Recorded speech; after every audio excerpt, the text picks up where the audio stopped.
Hello प्यारे साथियों, नमस्कार। आप सभी का स्वागत किया जाता है हमारे कृष्णा क्लासेज में। जैसे कि आप सभी को पता है, आपका रीट का एग्जाम है, जल्दी होने वाला है। 27 फरवरी को होने वाला आपका रीट का एग्जाम। कब होने वाला है आपका? 27 फरवरी को। कब? 27 फरवरी को आपका रीट का एग्जाम होने वाला है। इसके लिए हम आज हिंदी के प्रश्नों के साथ आए हैं, जो इंपॉर्टेंट प्रश्न है। चलो हम चलते हैं अपने प्रश्नों के साथ। और अभी तक आपने कृष्णा क्लासेज को सब्सक्राइब नहीं किया तो सब्सक्राइब कर ले और बेल आइकन को भी प्रेस कर दे। पहले तो मैं आपको अकॉर्डिंग एक पेन चूज कर लेता हूँ। ब्लैक रख रहा हूँ, ये लो। ब्लैक सही रहेगा ना? हाँ, ब्लैक रख लिया मैंने पेन। चलो ठीक है ना। आपका पहला ही प्रश्न है और सभी को आंसर देना प्रश्न का। निम्नलिखित में से अनुनासिक शब्द है, और 30 से 30 प्रश्न हम राइट करने वाले हैं आज। 30 के 30 प्रश्न। जल्दी से बताइए, निम्न में से अनुनासिक शब्द है। ऑप्शन नंबर ए है ग, ऑप्शन नंबर बी है द, ऑप्शन नंबर सी है य, ऑप्शन नंबर डी है न। निम्नलिखित में से अनुनासिक शब्द पूछा आपसे। अनुनासिक जो नाक से बोला जाता है। आप बोल कर देखो, ग ये नहीं बोला जाएगा, द नहीं बोला जाएगा, य नहीं बोला जाएगा, पर न बिल्कुल जी आपका राइट आंसर होगा न। डी आंसर आपका राइट होगा बिल्कुल। अगला ही प्रश्न आपके सामने, आपका दूसरा प्रश्न आ रहा है। दूसरा प्रश्न है, निम्नलिखित में से पूर्वी हिंदी में शामिल बोलियां हैं। पूर्वी हिंदी में शामिल बोलियां हैं, जल्दी से बताइए। ऑप्शन नंबर ए है अवधी, ऑप्शन नंबर बी है बंगेली, ऑप्शन नंबर सी है छत्तीसगढ़ी, ऑप्शन नंबर डी है उपयुक्त सभी। जल्दी से बता दीजिए। पूर्वी हिंदी में बिल्कुल जी, ये भी है, ये भी है, ये भी है, तीनों ही है। डी आंसर होगा। और आपको अगर पूछ ले पश्चिमी हिंदी में, तो आपको बोलना है ब्रज भाषा बोलना है, बंगरू बोलना है, बंगरू है। और आपको हरियाणवी बता देना है, आपको एक हरियाणवी बता देना है, एक कन्नौजी बना देना है। ठीक है ना? ये याद रख लेना आपको बस।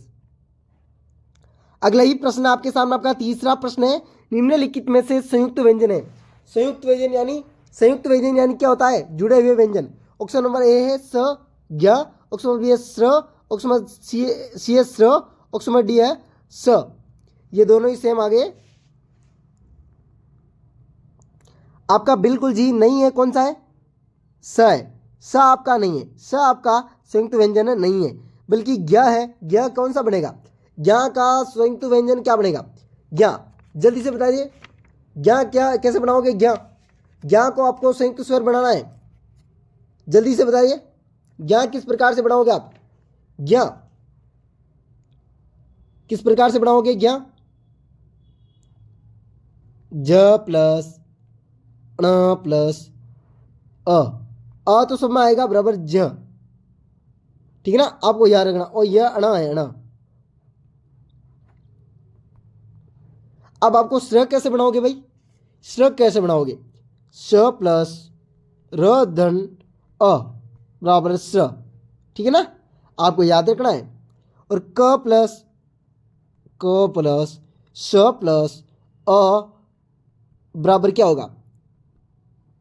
क्ष। ठीक है ना? अगला ही प्रश्न आपके सामने, आपका चौथा प्रश्न है। भाषा को शुद्ध रूप लिखने में बोलने संबंधित जानकारी शास्त्र कहलाता है। लिखने और बोलने वाला जानकारी शास्त्र कहलाता है। क्या पूछा है? शास्त्र।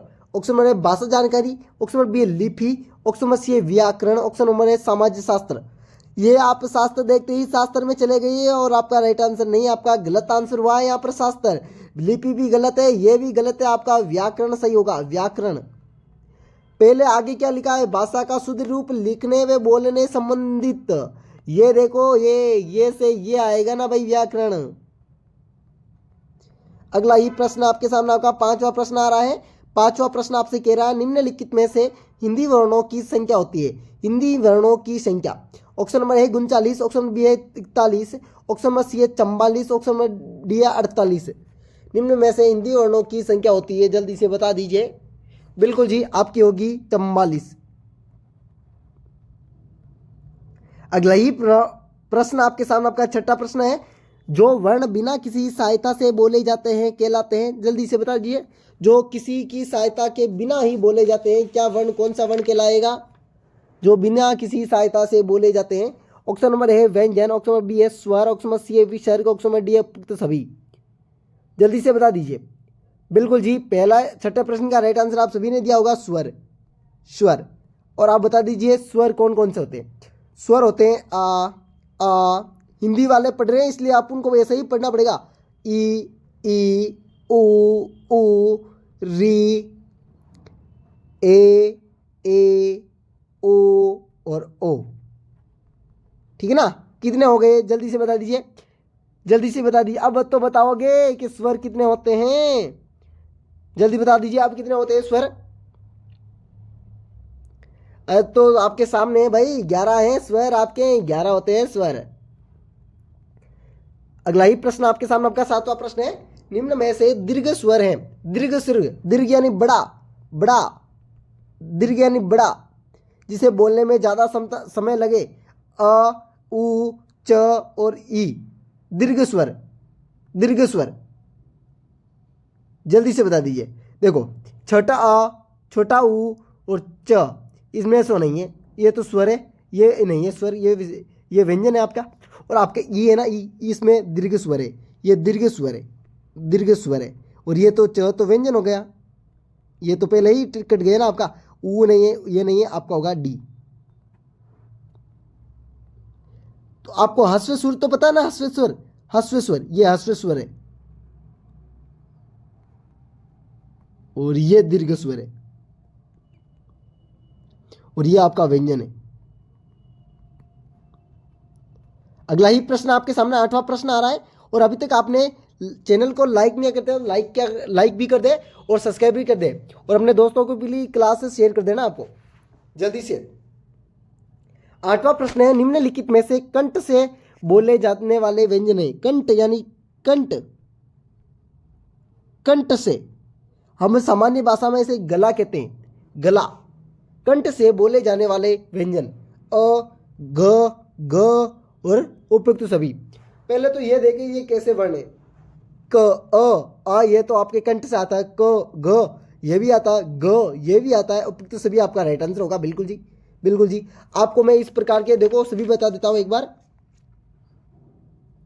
अ और क का पूरा पूरा वर्ण है ना, ये होगा कंठ, ये होगा कंठ। ई और ट, च का पूरा वर्ग, ये होगा आपका तालु। ठीक है ना, याद रखना ना, ट और ट का पूरा वर्ग होगा आपका मूर्ध। ठीक है ना, मुर्दा।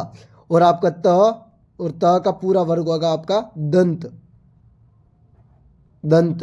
दंत तक बता दिया। प और प का पूरा होगा ऊ तक ओष्ठ। ठीक है ना।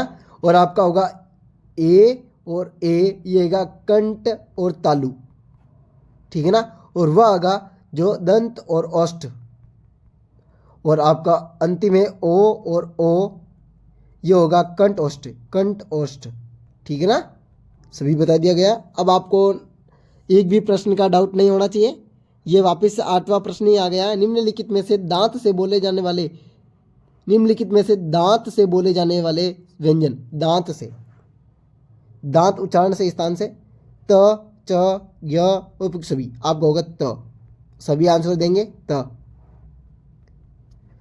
9वां प्रश्न आ रहा है। 9वां प्रश्न, निम्नलिखित में से हिंदी भाषा की जननी कहलाती है।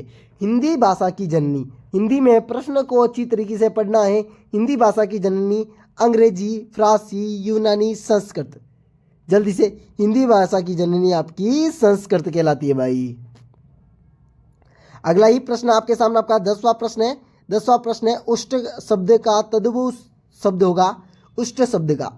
ऑप्शन नंबर है उस्तान, ऑप्शन नंबर बी है ऊंट, ये ऊंट ऐसे होगा, ऊंट। ऑप्शन नंबर सी है उल्लू, ऑप्शन नंबर डी है उज्जवल। जल्दी से बता दीजिए। ये उज्जवल नहीं है, उज्जवल ही है। उज्जवल तो ऐसे होगा। जल्दी से बता दीजिए, आपका होगा ऊंट। बिल्कुल जी, आपका बी आंसर होगा, उष्ट का ऊंट होगा। और ये उष्ट है ना, ऐसे लिखा है।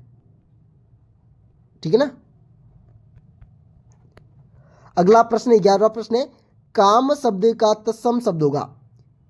ऑप्शन नंबर ए क्रम, ऑप्शन नंबर बी है कल, ऑप्शन नंबर सी है कपूर, ऑप्शन नंबर डी है आपका कुष्ठ। जल्दी से बता दीजिए। पहले तो क्या था, उष्ट का हुआ, ये कुष्ठ है, ये तो नहीं होगा, ये नहीं होगा, ये नहीं होगा, आपका होगा ए। अगला ही प्रश्न आपके सामने, आपका 12वां प्रश्न है। मैं कहता हूं अगर आपको प्रश्न नहीं आ रहे हैं तो ऑप्शन से हल कीजिए, अगर ऑप्शन से हल करोगे तो पक्का राइट आंसर आ जाएगा। निम्न में से देशाज शब्द कौन सा है? देशाज, देशाज शब्द जो दूसरे देश से आया शब्द होता है वो देशाज शब्द कहलाता है। कौन सा है? ऑप्शन नंबर ए है कांच, ऑप्शन नंबर बी है खच, ऑप्शन नंबर सी है डोरा, ऑप्शन नंबर डी है उपयुक्त सभी। जल्दी से आंसर आ जाना चाहिए। अब तक तो 12वें प्रश्न का आंसर सभी बच्चे का आ जाना चाहिए और बिल्कुल जी आंसर आ गया डी और उपयुक्त सभी आपका। अगला ही प्रश्न आपके सामने आपका 13वां प्रश्न है। निम्नलिखित में से विद्रोह द्राविड़ जनजाति से आए शब्द होते हैं। द्राविड़, काजल, कंठी, ताला, कोटी। आए शब्द नहीं है, मैंने भी नहीं पढ़ा है, नहीं है ना, बिल्कुल जी सॉरी भाई। निम्नलिखित में से द्राविड़ जनजाति से आए शब्द नहीं है। काजल, कोटी, ताला, कोडी। बिल्कुल जी काजल है, कोटी है, ताला है, उपयुक्त में से डी नहीं है कोटी। यह आपको याद रखना है। यह शब्द कहां से आया है? कोडी शब्द कहां से आया है? जल्दी से आंसर कीजिए। द्राविड़ जनजाति से यह शब्द कहां से आया हुआ है? जल्दी से आंसर बताइए। 14वां प्रश्न है। निम्नलिखित में से विदेशी शब्द है, विदेशी शब्द। ऑप्शन नंबर ए है राजनीतिक, ऑप्शन नंबर बी है आर्थिक, ऑप्शन नंबर सी है धार्मिक, ऑप्शन नंबर डी है उपयुक्त सभी। 14वें प्रश्न का सभी बच्चे आंसर देंगे। विदेशी शब्द, विदेशी शब्द का सभी बच्चे राइट आंसर देंगे। विदेशी शब्द आपका राजनीतिक भी होगा, आर्थिक भी होगा, धार्मिक भी होगा, उपयुक्त डी आंसर होगा।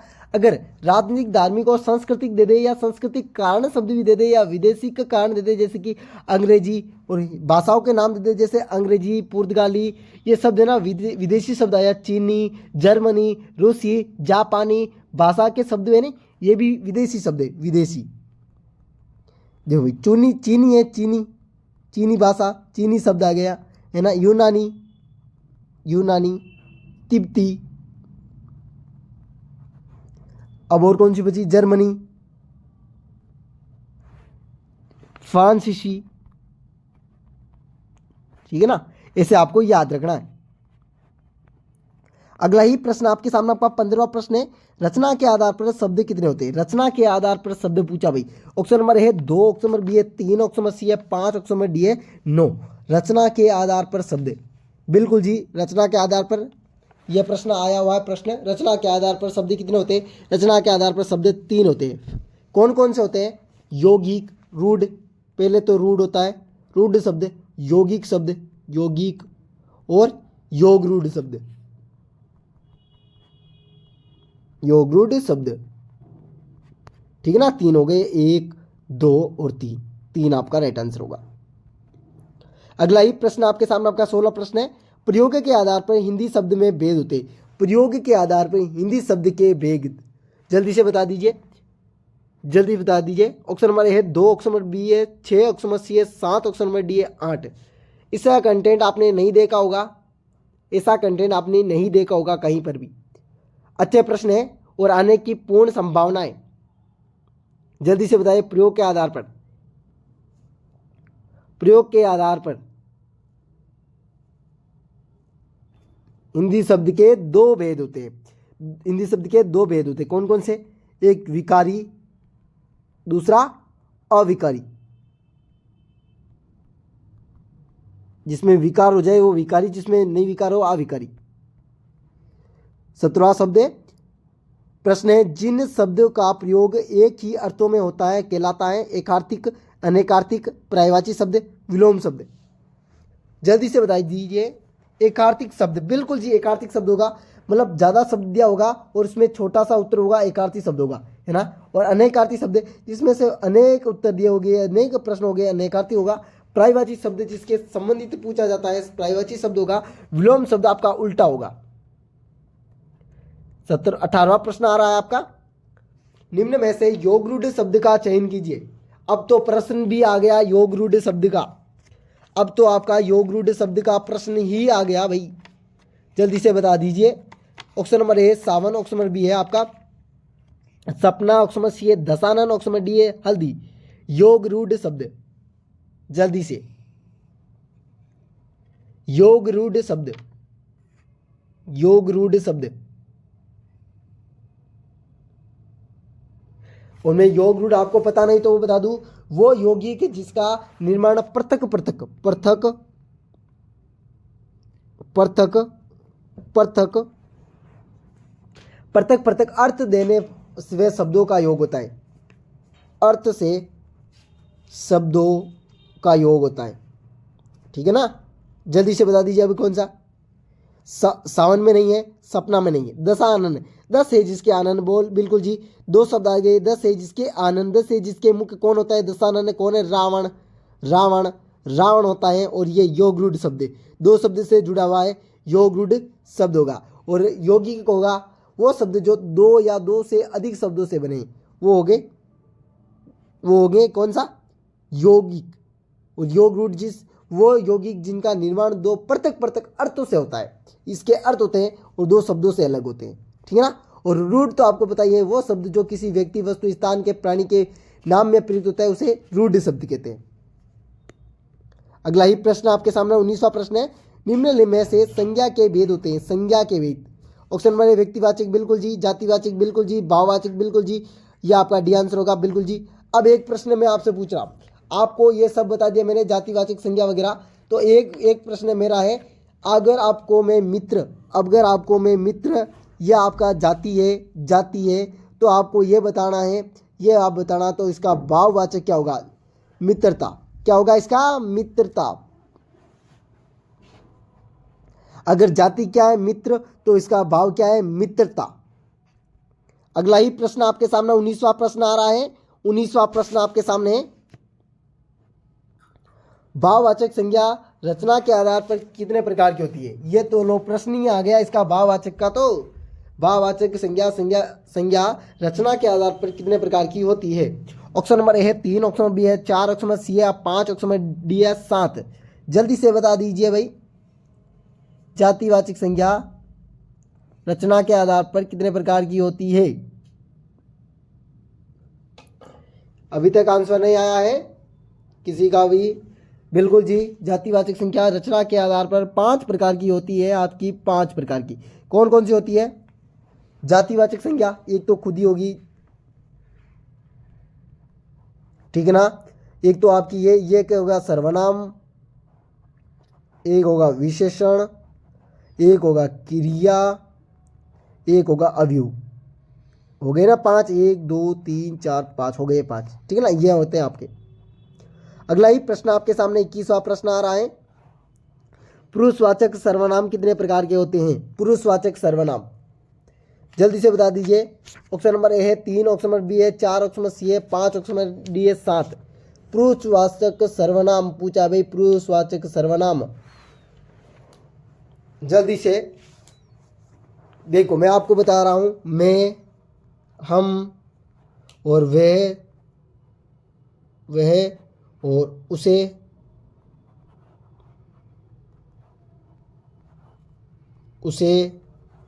तेरा, मेरा, ये सब सर्वनाम है ना। अब इसमें से आपको पुरुषवाचक सर्वनाम बताना है। ये आपके 3 होंगे, उत्तम पुरुष, मध्य पुरुष और अन्य पुरुष।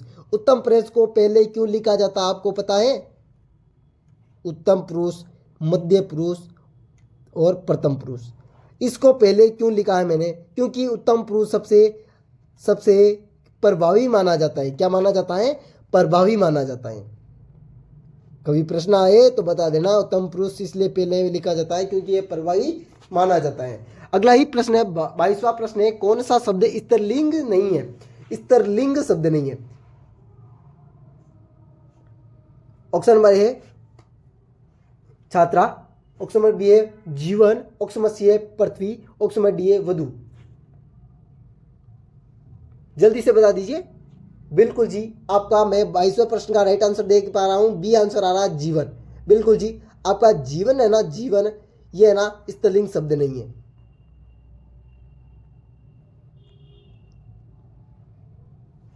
आपका 23वां प्रश्न है, लड़के ने पुस्तक पढ़ी, कारक है, लड़के ने पुस्तक पढ़ी, कर्ता ने, यहां पर कर्ता होना चाहिए, हाँ। ऑप्शन नंबर है कर्ता कारक, ऑप्शन नंबर डी है करण कारक, ऑप्शन नंबर सी है अपादान कारक, ऑप्शन नंबर डी है अधिकरण कारक। मैंने तो उत्तर ही बता दिया ना, कर्ता ने तो बोले तो कर्ता ही कारक होगा ना इसमें। कर्ता ने कर्ण से नहीं, कर्ण से नहीं है, कर्ण से तो लिए ही नहीं है, आपादान अलग होने का तो भाव ही नहीं है, अधिकरण में पर तो कहीं आया ही नहीं है, तो कहां पर कर्ता पे ही आपका राइट आंसर होना चाहिए ए। अलग होने के भाव में आपका अप्रदान होगा, अप्रदान है ना। अगला प्रश्न आपके सामने आपका 24वां प्रश्न है। देवेंद्र शब्द में संधि है, ऑप्शन नंबर ए दीर्घ, ऑप्शन नंबर बी आयादी, ऑप्शन नंबर सी वर्दी, ऑप्शन नंबर डी आपका गुण। देवेंद्र, देव धन इंद्र में कौन सी संधि है? देव धन इंद्र। भाई देखो जल्दी से बता देना, दीर्घ संधि, ऑप्शन नंबर बी आयादी संधि, ऑप्शन नंबर सी आपकी वर्दी संधि, ऑप्शन नंबर डी आपकी गुण संधि। देवेंद्र शब्द में कौन सी संधि है? देवेंद्र शब्द में आपकी गुण संधि है भाई, गुण संधि, ठीक है ना। आपका अंतिम प्रश्न आज का, महावीर शब्द में कौन सा समास है?